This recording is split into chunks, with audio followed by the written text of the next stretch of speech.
मैंने अपने भाई की शादी एक बदसूरत लड़के से करवा दी ताकि वो मेरे भाई को पकड़ ना सके, लेकिन अचानक मेरी भाभी गोरी होने लगी। एक दिन मैं उनके पीछे गया तो वो एक फकीर के पास गई और उसे दूध दिया बदले में, जिससे वो जिंदा रह सके। वो गोरी हो रही थी क्योंकि भाभी हम भाई बहन बचपन से ही गरीबी की चक्की में पिसकर पले थे, क्योंकि बाबा के मरने के बाद मैंने अकेले ही हमें पाला और बड़ी मुश्किल से पटना में हमारा लालन पालन हुआ। हम दो बहन ही थे, हम भाई थे, मैं बड़ा था और मेरा भाई। मैं छोटी थी क्योंकि हम दोनों बहन भाई बहुत ही गरीबी में जी रहे थे, इसीलिए दिन में हम दोनों में एक दूसरे के लिए बहुत प्यार और भावना थी। जैसे ही मैंने अपनी पढ़ाई पूरी की, मेरे भाई को विदेश जाना पड़ा। जब मुझे एक अच्छी नौकरी का प्रस्ताव मिला तो उसने तुरंत उसे स्वीकार कर लिया और नौकरी के लिए देश से बाहर चला गया। मैं उनके साथ अकेला रह गया था। फिर मुझे सरकारी नौकरी मिल गई और मैं उसमें व्यस्त हो गया, शायद अकेलेपन और बढ़ती उम्र के कारण। इसका असर यह हुआ कि माँ अब ज्यादातर अकेली रहने लगी। मैंने अपने भाई को फोन पर माँ की बिगड़ती तबीयत के बारे में बताया और वह भी तुरंत वापस आ गया। उस दिन से हम दोनों भाई बहनों ने माँ की खूब सेवा की, पर ज्यादा दिन रुक नहीं पाए और एक दिन माँ के जाते ही घर खाली और बड़ा हो गया। अब मुझे चिंता होने लगी कि मुझे अपने भाई की शादी जल्द से जल्द कर देनी चाहिए। इस सिलसिले में मैंने अपने दिल को खुश करने के लिए बड़ी उम्र की लड़कियों की तलाश शुरू कर दी। मैंने सोचा कि क्यों न अपने भाई से उसकी पसंद पूछी जाए, पर साथ ही साथ ये ख्याल भी मुझे परेशान करने लगा कि अगर मेरे भाई की कोई पसंद हुई और वो आते ही मेरे भाई के साथ इसी घर में बस गया तो मेरा क्या होगा। उसकी पसंद की वजह से शादी के समय ज्यादातर लड़कियां अपने घर में रुद्राक्ष लगवाती हैं। जैसे ही मेरे मन में यह विचार आया, मैंने अपने भाई से बनावटी अंदाज में कहा कि मैं इस घर में अपनी पसंद की दुल्हन से ही शादी करूंगा। लेकिन मेरा भाई खुशी खुशी राजी हो गया और मैं भी खुश हो गया। मेरे सिर से बोझ उतर गया था। उसे मेरे भाई की खुशी से ज्यादा अपनी चिंता थी। अब जब मैंने लड़कियां ढूंढना शुरू किया तो मेरी एक ही कोशिश थी कि शादी के लिए कोई गरीब परिवार की अच्छी दिखने वाली लड़की मिल जाए, क्योंकि बहुत अच्छे घरों की खूबसूरत लड़कियों के नखरे बहुत होते हैं और उन्हें बस यही उम्मीद होती है कि वो घर पर बैठी नौकरानी बनकर रह जाएंगी। आखिर मेरे एक दोस्त ने मुझे ऐसी लड़की के बारे में बताया जैसी मुझे चाहिए थी। ये काली मेरी बहुत अच्छी दोस्त थी, इसीलिए मुझे उस पर पूरा भरोसा था। हम दोनों साथ में उसके घर गए, लड़की को देखा। वो बहुत काली थी, लेकिन बाद में कुछ सोचकर मैंने अपने भाई के लिए लड़की पसंद कर ली और रिश्ता भी पक्का कर लिया। मुझे पता था कि मेरा भाई मुझसे आगे है सर, वो तो उठेगी ही नहीं, और उसने वैसा ही किया। मैंने शादी से पहले एक बार फिर से लड़के की तस्वीर अपने भाई को दिखाई थी। वो कहानी से इनकार नहीं करता। जब भावेश शादी करके घर आया तो एक काली लड़की को देखकर सभी हैरान रह गए और मेरी पसंद पर सभी को पछतावा हुआ। इतना महंगा मेकअप और कपड़े भी मेरी भाभी की खूबसूरती को छुपा सकते थे, लेकिन मेरे भाई ने सबकी बातों को अनसुना कर दिया और मुझसे या अपनी बच्ची से एक शब्द भी नहीं कहा, बल्कि चुपचाप अपने कमरे में वापस चला गया। हम 3 ही लोग बचे थे। मैंने अंदाजा लगाया कि अगर मेरे भाई ने बात नहीं की होती तो वह और भाभी एक दूसरे से बहुत कम बात करते थे। मेरी भाभी बहुत व्यस्त रहती थी, शायद इसीलिए भाई भाभी के करीब भी नहीं जाता था, लेकिन मेरी हर बात मेरे लिए बहुत फायदेमंद थी और मेरी माँ की इच्छा पूरी हो गई। भाई साहब, ऐसा लगा जैसे घर के बाहर एक राहत का दिन हो। रात को जब वह भी सो गई तब तक वह वापस आ गई। ऐसा करने से मेरे भाई की छुट्टी पूरी हो गई और वह वापस आ गया। वह रोजगार के लिए बाहर चला गया। अब मैं और मेरी भाभी अकेले रह गए। जब मैं पूरा दिन काम पर बिताने के बाद वापस लौटा तो मेरी भाभी घर के सारे काम निपटा चुकी थी। मेरी भाभी हमेशा मेरे सामने सिर झुकाती थी और कभी एक शब्द भी नहीं बोलती थी। वह चुपचाप मेरे भाई की जाति को भी सहन कर रही थी। मैं उसके व्यवहार से बहुत खुश था, इसीलिए उसे आराम देने के लिए मैंने घर में एक नौकरानी रख ली ताकि वह अपना स्नेह बनाए रखे और घर की कम देखरेख करके दोनों को रहने दे। मैंने देखा कि मेरी भाभी का रंग निखर रहा था। जो लड़की महंगी मेकअप क्रीम और पार्लर की चीजों की मदद से सुंदर नहीं बन पाती थी, उसका रंग अचानक कैसे साफ होने लगा था। मैं बहुत परेशान हो रही थी और इस बात को लेकर भैया भी वापस आ गए थे और वो भी इसी तरफ आ रहे थे। इस बात से पर्दा उठ चुका था कि भाभी करण अचानक से कैसे गोरे हो रही हैं। एक दिन जब मैं अपने कमरे में डर के मारे जागती रही तो मुझे चाय पीने का मन हुआ और मैंने अपने लिए चाय बनाना शुरू कर दिया। मैं उठकर किचन में चली गई। मैंने देखा कि मुझसे पहले मेरी भाभी वहां मौजूद थी और उनके साथ हमारी नौकरानी भी थी। इस समय उन दोनों को एक साथ देखकर मुझे घबराहट हो रही थी। मैंने चुपचाप देखा भरत जग मेरी भाभी के हाथ में दूध था और वो दोनों आपस में कुछ बहुत ही गुप्त चर्चा कर रहे थे। मैंने अचानक उन दोनों पर हमला करने की कोशिश की, लेकिन फिर कुछ सोचकर वो चुप हो गए और अपनी बात को दबाकर वापस कमरे में आ गए। मैं यह सोचकर हैरान था कि मेरे मन में कुछ विचार आते रहे, पर मुझे कुछ नहीं सूझा।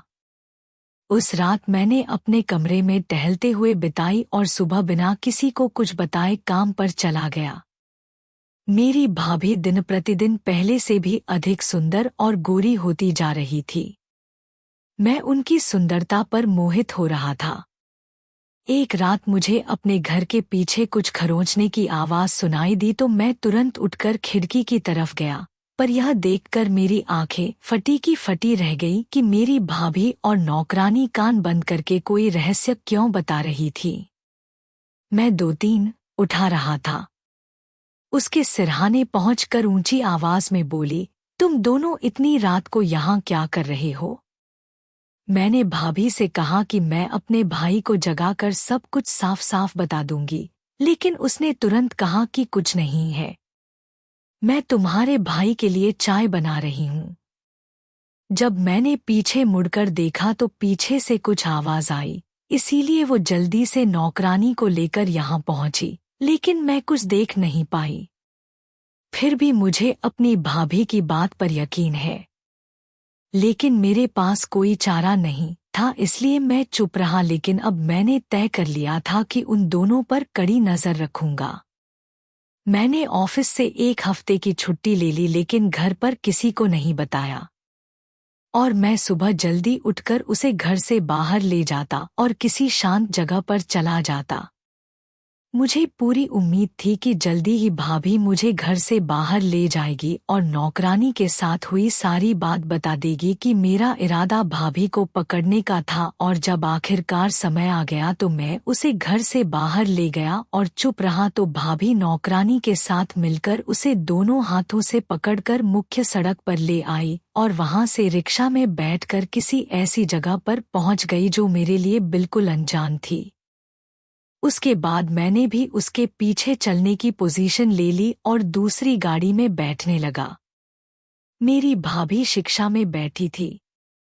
वह धीरे धीरे शहर से दूर जा रहा था और मुझे खतरा महसूस होने लगा था, पर आज मुझे पूरे मन से उसकी बात माननी थी। हम दोनों एक ही हैं। सामने कच्ची झोपड़ी में पहुंचकर रुक और अंदर आ गए। मैंने वहीं उनका इंतजार करना सही समझा। कुछ देर डरने के बाद मेरी भाभी और नौकरानी झोपड़ी से बाहर आ गईं। यह देख मेरी आंखें, जो मैंने पहले भी 2 बार देखी थीं, तो क्या हुआ? मेरी भाभी किसी जादू या फकीर के जाल में फंस गई थी और इसी वजह से वो गोरी हो रही थी। उसके आते ही मैं झोपड़ी के पास पहुंच गया और जब अंदर गया तो देखा कि वहां एक फकीर बैठा है और मुझे अपनी सोच पर भरोसा हो गया। मेरी भाभी फकीरों के चक्कर में लग गई है। मैं वहां से जल्दी घर वापस आ गया और इस रात मैंने देखा कि पहली रात को मेरी भाभी उसी दूध भरत जग से नहा रही थी तो यह था उसकी खूबसूरती का राज। वह जादू की वजह से खूबसूरत है। मुझे खून से ज्यादा जलन हो रही थी कि भाभी जल्दी ही मेरे भाई को इस तरह से अपने वश में कर लेंगी और अगर ऐसा हुआ तो मैं सबसे पहले इस घर को छोड़ दूंगी क्योंकि सुबह उठकर भाई को सब कुछ बता दूंगी। लेकिन जब मैं सुबह उठी तो एक और खबर मेरा इंतजार कर रही थी। मेरे भाई ने नाश्ते के समय मुझसे कहा कि वो अब शादी करना चाहता है और उसने मेरे लिए रिश्ता भी देख लिया है। भाई की बात सुनकर मैंने कुछ कहना चाहा तो उसने तुरंत बोल दिया। मुझे एहसास हुआ कि मैं उसकी जिम्मेदारी हूँ और इसीलिए अब वो मेरी शादी का फर्ज निभाना चाहता है। मैं उसकी बात न मानकर उसकी नजरों में नहीं गिरना चाहती थी, इसीलिए मैंने चुपचाप सब सह लिया माँ। लेकिन मेरे भाई ने मुझे मेरी पसंद बताकर मुझ पर एहसान किया था। मैंने मेरी पसंद पूछी थी। मैंने साफ कह दिया था कि मुझे एक क्लिक पसंद है। भाई मुझसे कहा कि तुम उससे किसी लड़के का रिश्ता करवाने के लिए कहो। मैं खुशी खुशी रावण बन गया। वहां जाकर उससे गले लग गया। जब उसके माता पिता हमारे घर आने वाले थे तो मैंने तय किया कि मैं भाभी का दूध का घड़ा उठा लूंगा और भाभी से छुपकर उससे नहा लूंगा। मैं भी सुंदर बन जाऊंगा। दरअसल मेरे मन में अपने होने वाले ससुराल वालों के सामने खूबसूरत दिखने का भूत पहले से ही सवार था, लेकिन मुझे भाभी की नजरों से बचकर दूध से भारत की दुनिया पालने का मौका नहीं मिला और इसीलिए मेरे रिश्तेदार आए और मेरी भाभी कमरे से उनके पास चली गई। तो मैंने मौका पाकर सोचा कि इससे पहले कि कोई आए मैं कमरे में जाकर नहा लूंगा और भाभी किरण मुझे अपने कमरे में बुलाने आ जाएगी। इसीलिए मैं वॉशरूम में उनके कमरे में चला गया। मैं नहा लूंगा। मैंने अपना सिर छुपाया और किचन में जाकर दूध का जग उठाया और भाभी के कमरे की तरफ चलते हुए वॉशरूम से अटैच कमरे में गया। मैं दूध से नहाने ही वाला था कि मैंने देखा कि वहां एक फकीर मौजूद था। वॉशरूम के बीच में एक फकीर खड़ा था। मैं घर पर ही रहता था। मैं यह चीज लेकर भागा हुआ बाहर आया। पूरे घर में कोई दुपट्टा नहीं था और जूतों का नपा था। मेरी चिल्लपों की आवाज सुनकर भाई, भाभी और जीजा मेरे पास आए। उसके माता पिता भी कमरे से बाहर आ गए। मैं भागकर अपने भाई के पास गई और उसे बताया कि अंदर कोई है। मेरा भाई खाना खाने के बाद जल्दी से वॉशरूम चेक करने के लिए कमरे के अंदर गया, लेकिन वहां कोई नहीं था। मेरी स्थिति बहुत खराब हो रही थी। मेरे रिश्तेदार यह सब देख रहे थे और हैरान थे। मैं उनके चारों तरफ एक तमाशा बन गया था। वे तुरंत वहां से चुपचाप चले गए। मुझे पता था कि अब वे इतने समय तक यहाँ कभी वापस नहीं आए थे। मेरी भाभी बहुत शांत खड़ी सब कुछ देख रही थी। मैं उनकी शांति को पचा नहीं पा रहा था, लेकिन मैं समझ रहा था कि अपने भाई को दूध के जग के बारे में कैसे बताना है। आखिरकार सहनशीलता जवाब दे गई और अगले दिन मैंने 2 शब्दों में अपनी भाभी को बता दिया कि तुमने यह सब जानबूझकर किया है और उस व्यक्ति को घर पर बुलाया है ताकि मैं रिश्ता न कर सकूं। एक बार तो मेरी भाभी घबरा गई, लेकिन जल्द ही उसने अपनी घबराहट पर काबू पा लिया और शोर मचाते हुए शराब पी। भाभी को फोन करके भाई को बताया कि वह अपनी मर्जी से शादी करके इस घर में नहीं आई है, बल्कि रिश्ता मेरी मर्जी से हुआ है और अब बहन अपने भाई का घर खराब कर रही है। बड़े भाई की यह बात सुनकर भाई को दुख हुआ और उसने अपना गुस्सा जाहिर किया। मैं अपनी भारी भरकम पत्नी के साथ कमरे में चला गया। मुझे बहुत धक्का लगा। वह भाई जो हमेशा मेरी बात सुनता था, आज अपनी पत्नी की बात सुनकर मुझे ग्लानि हुई। मैंने तय किया कि मैं इस फकीर के पास जरूर जाऊंगा और पूरी सच्चाई जानूंगा। इसी उद्देश्य से मैं शहर से दूर एक झोपड़ी की ओर चल पड़ा, जहां मैं एक बार पहले भी गया था। पर वहां पहुंचकर मुझे आश्चर्य का झटका लगा, क्योंकि वहां न तो कोई झोपड़ी थी और न ही कोई फकीर। मेरा दिमाग घूम गया। नहीं यार, मेरी भाभी, तुम कौन सा खेल खेल रही थी जो हम दोनों बहन भाई समझ नहीं पा रहे थे। मैंने सुबह ही इसकी तैयारी कर ली और इस पर हम अपने दोस्त के घर चले गए, जिसने मुझे भाभी के रिश्ते के बारे में बताया था। मैंने अपने दोस्त से पूछा, क्या तुम मुझे सच बता सकते हो कि क्या मेरी भाभी शादीशुदा है। पहले मुझे कोई पसंद था, लेकिन मेरे दोस्त ने ऐसा करने से साफ मना कर दिया था। उसकी नज़र में मेरी भाभी बहुत शरीफ औरत थी, लेकिन सच्चाई से सिर्फ मैं ही वाकिफ था और अब मैं भी थोड़े डर के बाद अपने भाई के सामने सच्चाई ले आता था। मेरे भाई ने मुझसे कहा कि मेरे लिए दूसरा रिश्ता आया है। इस बार मुझे मेरी बात माननी ही पड़ेगी। मेरे भाई अब शिवा कोई और उपाय नहीं था, लेकिन जब मैंने अपने से 2 गुना वाला आदमी देखा तो मेरा दिल बैठ गया। मेरे भाई ने मुझसे कहा, उसने मुझे साफ शब्दों में कहा कि उसने मेरी शादी भी मेरी पसंद के लड़के से कर दी है, और आगे कुछ नहीं कहा। कल उसने एक औरत से शादी कर ली और आज तक उसे बच्ची की तरह रख रहा है। इसीलिए अब मुझे अपने भाई की बात माननी चाहिए। भाई के बाद उसे रिश्ते के लिए स्वीकार कर लेना चाहिए। और आपको, मेरी शादी मुझसे 2 गुनी उम्र के आदमी से हुई थी, लेकिन शादी के कुछ समय बाद मुझे पता चला कि मेरे पति का एक पहला बच्चा है, जिससे उसके छोटे बच्चे भी हैं। मेरे लिए यह सब किसी भी स्तर पर स्वीकार करना संभव नहीं था। इसीलिए मैं नाराज होकर अपने भाई के घर चली गई, जहां आने पर मुझे एहसास हुआ कि अब पहले जैसी बात नहीं रही। मेरे भाई ने मुझसे कहा था कि अब तुम्हें अपने पति के घर जाना होगा, वह मेरे घर है भाई के साथ। यह सुनकर मुझे भी गुस्सा आया और मैंने कहा कि आज तक वह मुझसे बदला ले रहा है, अब वह एक नेक दिल इंसान है। मेरे भाई ने फिर भी मेरी बातों का जवाब दिया। मेरे भाई के ऐसे जवाब के बाद मैं वहां रहना बर्दाश्त नहीं कर सकी और अपने घर वापस आ गई। मैंने तय कर लिया था कि अब कभी भाई के दरवाजे पर नहीं जाऊंगी, लेकिन कुदरत को शायद कुछ और ही मंजूर था। एक रात जब मैं सो रही थी, मेरे पति ने मुझे जगाया और कहा कि आज मेरी माँ का घर जलकर राख हो गया है। मैं भाई के घर पहुंची, लेकिन वहां कुछ नहीं था। आज वहां बच्चा था। सब कुछ जल चुका था और कुछ डर के बाद टैक्सी वालों ने मेरे भाई की लाश बाहर निकाली, जबकि मेरी भाभी इस दुर्घटना में घायल हो गई थी। मैंने पुलिस को झूठा बयान दिया और कहा कि मेरी भाभी आज इस औरत को मेरे भाई के पास ले गई होगी। मैं चाहता था कि इसे मार दूं, किसी और से शादी कर लूं, जबकि वहां खड़े सभी लोग कह रहे थे कि अगर उसने ऐसा किया होता तो वह खुद कभी घायल नहीं होती। लेकिन मैं अपनी बहन से पीछे हटने को तैयार नहीं था।